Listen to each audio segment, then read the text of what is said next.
Hydrogen and helium are the most common elements in the universe. All the hydrogen and almost all the helium and a small amount of lithium and beryllium were created in the first minutes after the Big Bang. The cartoon illustrates that the proton and the neutron, two baryons, are made up of quarks, 3 quarks that are kept together by gluons. Protons and neutrons are both called nucleons because they can be combined to form nuclei. What's illustrated here at the center of the figure may be an oxygen nucleus. This oxygen nucleus is then surrounded by 8 electrons so that an oxygen atom is formed.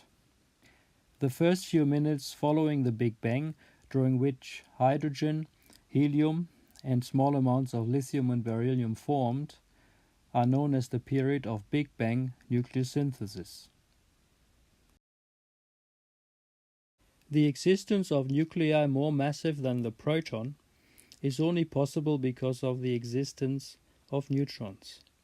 It is only because of the early Big Bang nucleosynthesis that neutrons survived and could be combined with protons to form more massive nuclei. Free neutrons decay into protons via the weak interaction. The free neutron decay is a typical example of a radioactive decay. This radioactive decay started as soon as neutrons were formed from combining 2 down quarks with an up quark during the first second after the Big Bang. The decay products are a proton with a positive charge, an electron and an antineutrino. The decay thus requires that a down quark converts to an up quark and that an electron is released together with an anti-electron neutrino. The half-life of the free neutron is 10.2 minutes. This shows that after 20-30 minutes, effectively all free neutrons created during the first second would have decayed if they hadn't been integrated into helium nuclei during Big Bang nucleosynthesis. The radioactive decay is a statistical process. It is driven by a potential energy advantage. In this case, the neutron mass at 939.6 MeV per c squared is somewhat larger than the proton mass of 938.3 MeV per c squared. This small mass difference drives the neutron to become a proton. The likelihood for a radioactive decay to occur depends also on the number of new states that are available for the decay to proceed to. Furthermore, the decay probability depends on the strength of the relevant force that mediates the decay. Radioactive decays mediated by the strong force are more likely than those mediated by the weak interaction. This means that the free neutron decay, which is mediated by the weak interaction, does not occur very often. Since it is a statistical process, the change in the number of radioactive nuclei, the change in the number of particles, is directly proportional to the number of particles that exist. This can be expressed as a differential equation, where the change with time of the number of nuclei at a time t is equal to minus a decay constant lambda times the number of nuclei at that time. The minus sign is necessary because the number of nuclei decreases with time. The decay constant has the unit 1/second. The solution of this very important differential equation is known as the Radioactive Decay Law. The half-life of 10.2 minutes may appear short on a human timescale. It is, however, very long on a nuclear timescale. Once neutrons have been incorporated into a nucleus, the strong interaction of the other nucleons inside that nucleus ensure that it does not decay. Inside a nucleus, neutrons cannot decay. The function n equals n naught, which is the number of decaying particles or nuclei at time equals 0, times the exponential function of minus lambda t, whereby t is time, can readily be shown to solve the differential equation. This solution is known as the exponential or the radioactive decay law.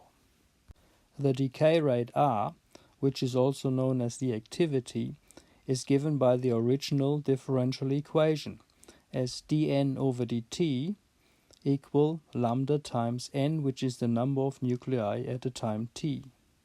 Substituting for n of t with the radioactive decay law gives that the rate r, the activity, is equal to lambda times n0 is the number of nuclei at time 0, times e to the power of minus lambda t.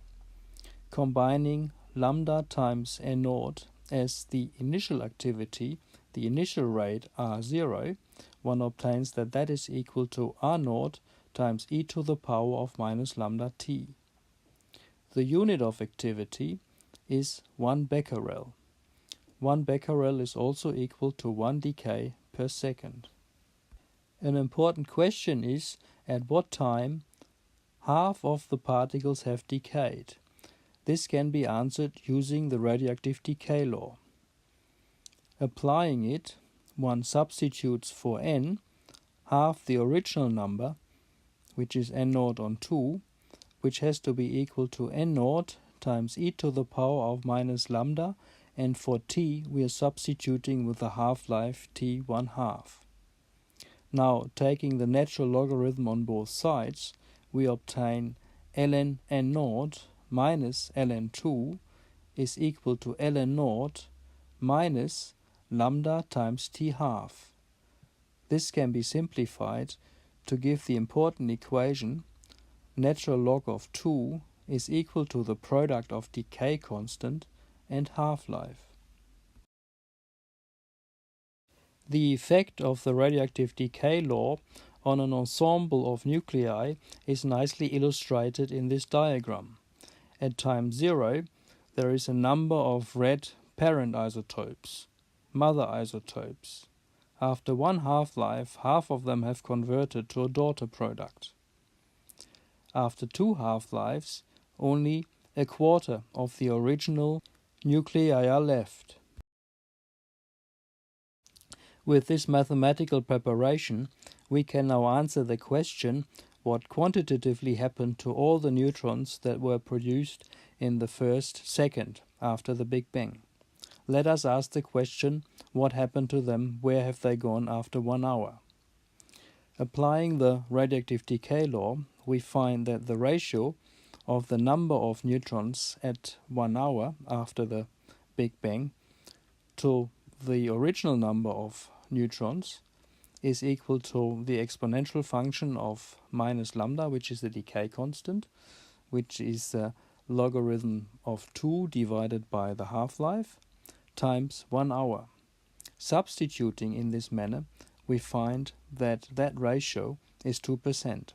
So of the original number of neutrons created in the first second, only 2% are left after 1 hour, unless they were incorporated into the nuclei that formed over the first minutes. The reactions that occur during Big Bang and later on in the development of the universe in stellar nucleosynthesis and today in the Sun are known as fusion reactions.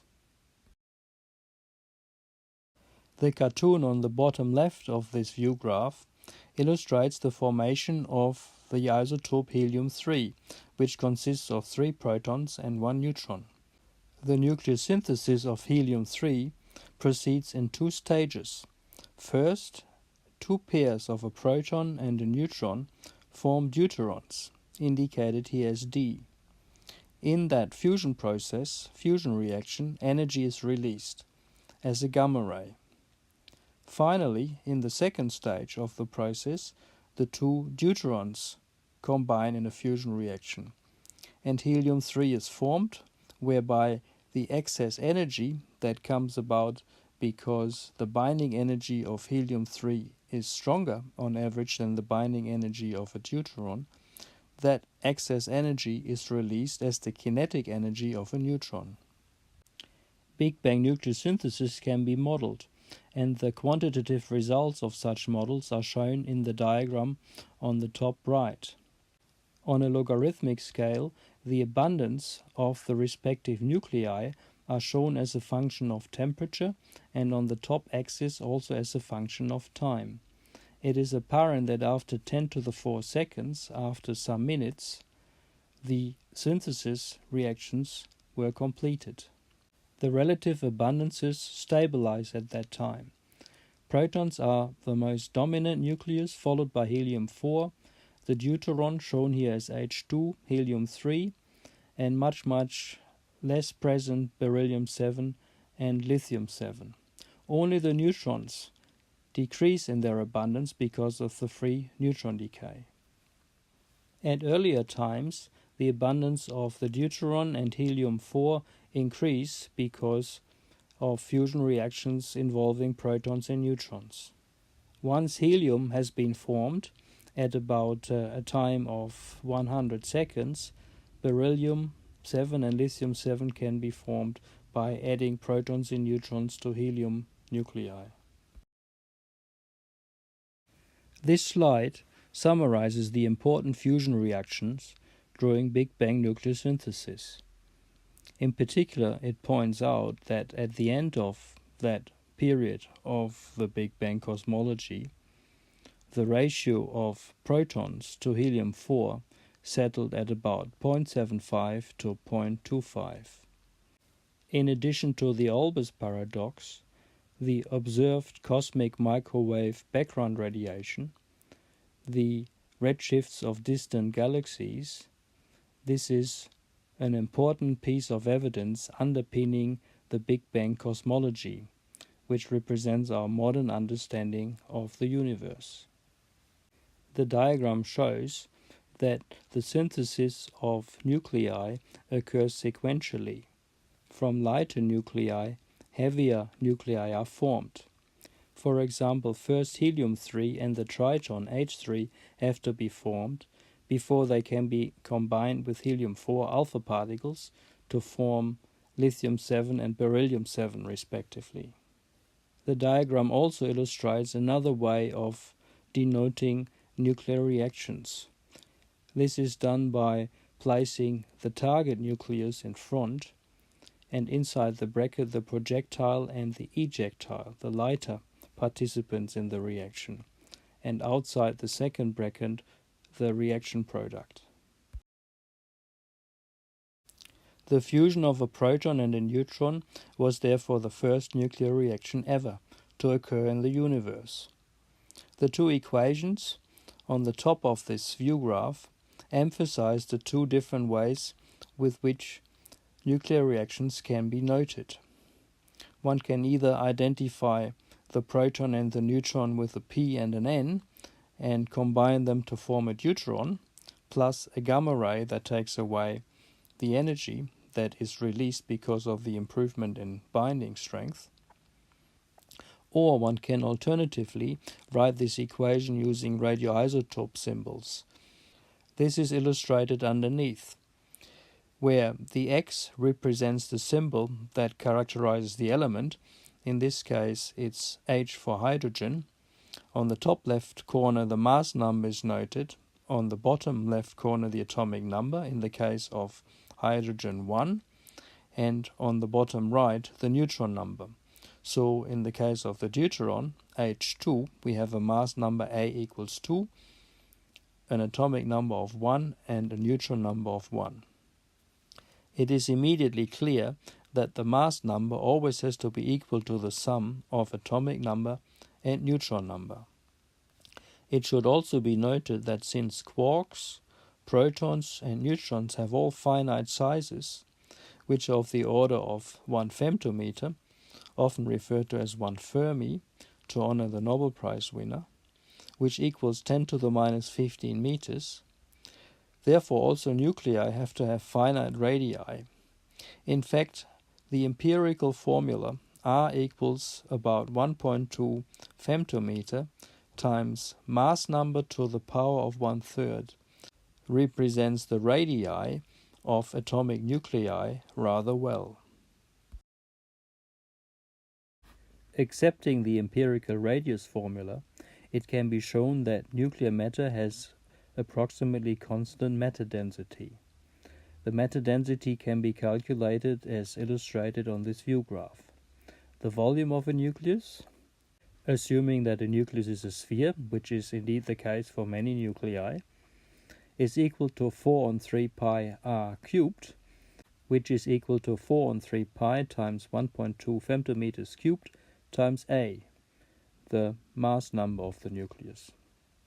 Using the usual definition of density as mass divided by volume, the nuclear matter density can be calculated to be equal to 2.3 times 10 to the 17 kilograms per cubic meter. That is 14 orders of magnitude larger than the density of water, which is 1 ton per cubic meter. All nuclei can be placed in the chart of Nuclides. In this chart, the nuclei are arranged according to their neutron number, n, which is plotted on the x-axis, and their atomic number, the number of protons, which is plotted on the y-axis. This gives the diagram that's shown on this view graph. Since the number of protons typically equals the number of neutrons, with extra neutrons for the very heavy nuclei, the known nuclei appear on this chart along the diagonal line. Nuclei with mass numbers larger than 30 or so tend to have more neutrons than protons. These additional neutrons are required to compensate the electrostatic repulsion due to the protons. The additional neutrons increase the nuclear attraction and thereby keep the nucleus together. Bending somewhat towards the x-axis, the neutron axis, we find the so-called valley of stability, where the stable nuclei are placed. The valley of stability is shown here as black squares. Indicated also are the so-called magic numbers 2, 8, 20, 28, 50, 82 and 126. They indicate configurations of particularly stable combinations of protons and neutrons. The term terra incognita refers to nuclei which we think exist, however, which we haven't studied or discovered yet. A particularly odd example of a nucleus may be a neutron star, which combines a huge number of neutrons, however no protons. It is therefore placed on the neutron axis somewhere towards infinity. This view graph shows the same chart, emphasizing the radioactivity of many nuclei. 4 important types of radioactive decay can be distinguished. Alpha decay, shown here in yellow, which is important for very heavy nuclei. For even heavier nuclei, spontaneous fission occurs, where the nucleus splits into 2 parts. And lighter nuclei that are radioactive typically decay via beta decay. If they have a proton excess, they undergo beta plus decays, and if they have a neutron excess, then they undergo beta minus decay. The daughter nucleus coming out of a beta decay is always placed closer to the valley of stability than the mother nucleus. In alpha decay, an alpha particle is emitted. The alpha particle is the nucleus of a helium atom, consisting of 2 protons and 2 neutrons. Beta plus decay causes the emission of a positron. This results in the conversion of a proton into a neutron. In contrast, in beta minus decay, a neutron is converted into a proton. This can happen because an electron is emitted. A very rare type of radioactivity is the spontaneous emission of a proton. In gray, shown here again, is the terra incognita, the expected nuclei that we don't know yet. It is instructive to consider the nucleus helium-5, with 2 protons and an atomic number of 2 and 3 neutrons. The question may be asked, what distinguishes a loose assembly of 2 protons and 3 neutrons, as shown on the left, from the actual nucleus helium-5, where these 3 neutrons and the 2 protons are closely together? How do we know that the arrangement on the left is not a nucleus, whereas the arrangement on the right is? This can be decided by determining the mass of both configurations. If we add 2 proton masses and 3 individual neutron masses, we obtain a combined mass of 4,695.4 MeV per c squared, whereby we have used the equation E equals mc squared, the principle of energy-mass equivalence. Indeed, if we measure the individual mass of 2 protons and 3 neutrons, that's the value we obtain. On the other hand, if we measure the mass of the helium-5 nucleus, we obtain a lower value, 4,668.9 MeV per c squared. The difference of 26.5 MeV per c squared was originally perceived as a mass defect. However, it can now be fully explained considering the binding involved in keeping the 5 nucleons together in helium-5. A small amount of the nucleonic mass is converted into binding energy. It is this binding energy that is released in the thermonuclear fusion of nuclei and in the nuclear fission of nuclei as it occurs in nuclear weapons. This is where the immense energy release comes from. If a nucleus is supplied with an energy that is sufficient to overcome its binding energy, it separates into the individual nucleons. The assembly of separated nucleons has a greater mass than the nucleus. The binding energy is the negative potential energy associated with the attractive nuclear force. In this diagram, the measured binding energy of nuclei is plotted as a function of their mass number. It is clear that the binding energy quickly rises above 8 MeV per nucleon as the mass number increases. A maximum binding energy occurs for nuclei close to iron at a value that is just below 9 MeV per nucleon. Beyond iron, for heavier nuclei, the binding energy per nucleon decreases, so that uranium has a value of about 7.8 MeV per nucleon. The plot demonstrates that the fission of very heavy nuclei, such as uranium, releases energy, and the fusion of very light nuclei releases also energy. It can also be seen that so-called magic nuclei with particularly stable proton-neutron configurations, such as helium-4, oxygen-16, or lead-208, which are indicated here with green circles, have slightly enhanced binding energies. Let us consider helium-5 once more, in particular the third neutron.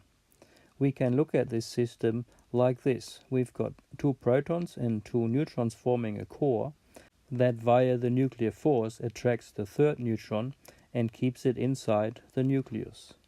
The nuclear force is a residual of the strong force between the quarks that make up the 5 nucleons.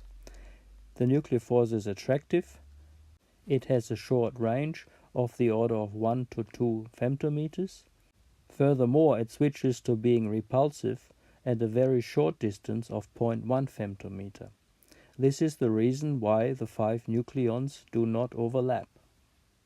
Underneath the cartoon of the helium-5 nucleus, the situation of the third neutron is illustrated as a potential energy diagram. The potential well is due to the attractive force of the 2 protons and the 2 neutrons. The 5th nucleon, the third neutron, is caught in this attractive well, and we want to consider what energies it may have. It is clear that if we supply sufficient energy that the third neutron can overcome its binding energy, then it'll become free and it will leave the confines of the nucleus. This energy to freedom is about 8 MeV. If it does not have this energy, then it'll be confined within the 4 femtometers of the nuclear core. Since the third neutron is confined within those 4 femtometers, not unlike the photons inside a black body cavity, the question arises if the energies that it can attain are continuous or possibly discrete and quantized. The question what happens to neutrons in helium nuclei is of great interest. We know that helium-4 is doubly magic with 2 protons and 2 neutrons. Magic number 2 for the protons and also magic number 2 for the neutrons. This makes this particular nucleus a very compact configuration. Once we add the third neutron as in helium-5, the nucleus becomes larger and the third neutron is located somewhat further out. This becomes particularly apparent if more neutrons are added, as for example in helium-6 where we've got 4 neutrons and in helium-8 where we've got 6 neutrons in addition to the 2 protons. These additional neutrons are located further outside and they are described as a halo of neutron matter. Considering the confinement of the third neutron of helium-5 inside a potential well, classical physics clearly states that it would be allowed to attain any kind of energy. This does, however, not agree with the experiment. The cartoon on the right shows the observed energy states for the third neutron in helium-5. There is a ground state, a state at 1.3 MeV, and then there are also states well above the binding energy at 17 and 19 MeV. The experiment just tells us that there are only some 7 energies possible below an excitation energy of 20 MeV. Below the separation energy of about 8 MeV, there are only 2 states, at 0 MeV and at 1.3 MeV. This is clearly very different from classical physics. Like the black body spectrum, this cannot be explained with classical physics. It can only be understood within the concepts of quantum mechanics, which are based on the Schrödinger equation shown on the bottom right.